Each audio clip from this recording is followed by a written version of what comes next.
Үйде жалғыз қалғанда немесе басқалар ұйықтап қалғанда сізде үйде елес бар деп ойладыңыз ба? Ол жай ғана қорқыныш болса да бар болып көрінеді. Сәлем достар, бүгін мен сіздерге елеске толы қонақ үйлер жайлы айтамын. Айналаңызға қарап отырыңыздар, бәлкім елес келіп қалар. Видеоны бастамас бұрын сіздерге бір айтарым бар еді. Жақында ВК парақшамызға Нұрайым есімді қолданушы өзінің басынан өткен қорқынышты оқиғасымен бөлісті. Сол оқиғаны видео етіп шығарған дұрыс па, әлде ВК-ға пост ретінде жариялай берген дұрыс па?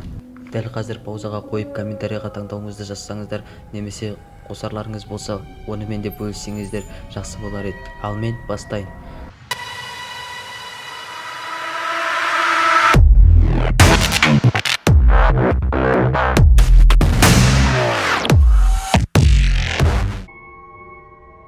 Gillingham Castle, Нортумберланд, Ұлыбритания.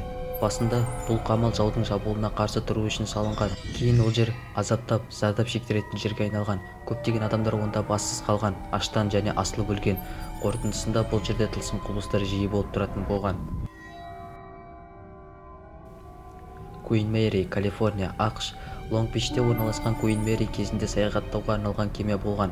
Кейін жағалауға тұрақтап, қонақ үйге ауыстырған. Онда қоныстанған тұрғындар бассейннен елес көргендерін айтады. Сондай-ақ онда ақ халатты елестер мен баланың елестерін көрген. Кейбір каюталар мүлдем қолданылмайды екен, себебі оларда түсініксіз құбылыстар жиі болып тұрады.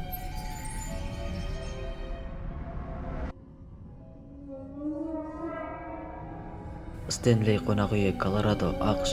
Бұл қонақ үй көптеген қорқынышты романдардың авторы Стивен Кингтің арқасында танымал болған. Стивен Кинг осы қонақ үйді көргеннен кейін «Сияние» романын жазған. Ол қонақ үйде кезінде атақты әнші тұрған, сондықтан онда болған адамдар пианиноның өздігінен қалай басылып жатқанын көре алады. Бұл қонақ үйде әншінің әйелінің және тағы басқа адамдардың елестері бар екен.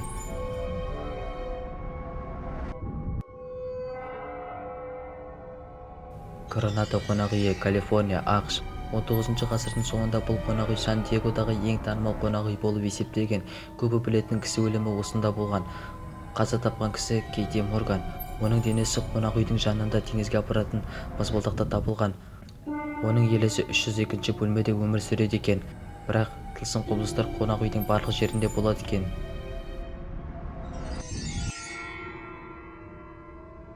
Дипломат қонақ үйі, Багио, Филиппин.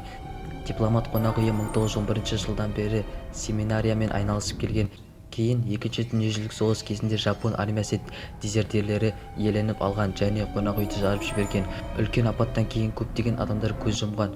Кейін қонақ үй 1947 жылы қайта тұрғызылған, ал атау 1873 жылы қойылған дипломат қонақ үй атауымен атап кеткен. Кейін ондағы тұрғындар әртүрлі дыбыстарды естіп, тылсым құбылыстарды байқай бастаған. Қонақ үй директоры Тони Акбаоа қаза тапқаннан кейін бірден жабылған. Ал экстремалды жақсы көретін адамдар келуді тоқтатпаған.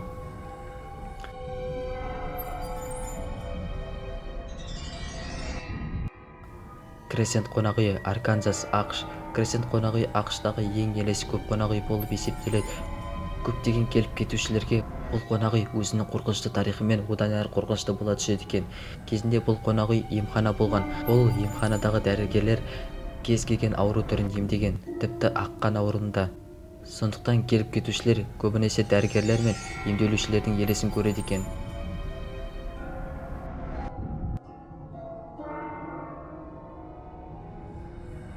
Фермонт Бенф Спринг қонақ үйі, Альберт провинциясы, Канада. Бұл қонақ үй Бенф ұлттық паркінде орналасқан. Әлемдік ЮНЕСКО-ның ұлттық мұра қатарына кірген. Архитектурасының әдемілігіне қарамастан көбісі бұл жерде қалғысы келмейді. Қонақ үйдегі ең қорқыныштысы баланың алақанының ізі қалатын бөлме нөмірі 873 бөлме. Бұл бөлменің жөндеу жұмыстарын құтты бұрын ол жерде бөлме болмағандай етіп жасап қойған.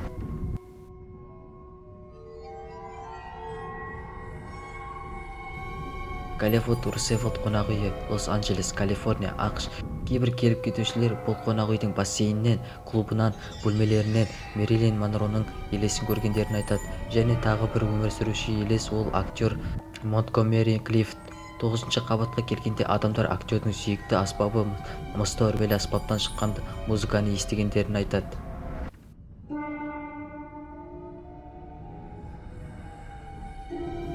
Хоши-рёкан, Исикава, Жапония. Бұл қонақ үй 46 ұрпақтан бері тарап келген бір отбасыға тиесілі болған.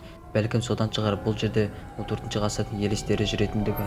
қонақ үйдің ішінен әртүрлі артефактыларды кездестіруге болады, және де олар туралы әртүрлі аңыздар тарап кеткен.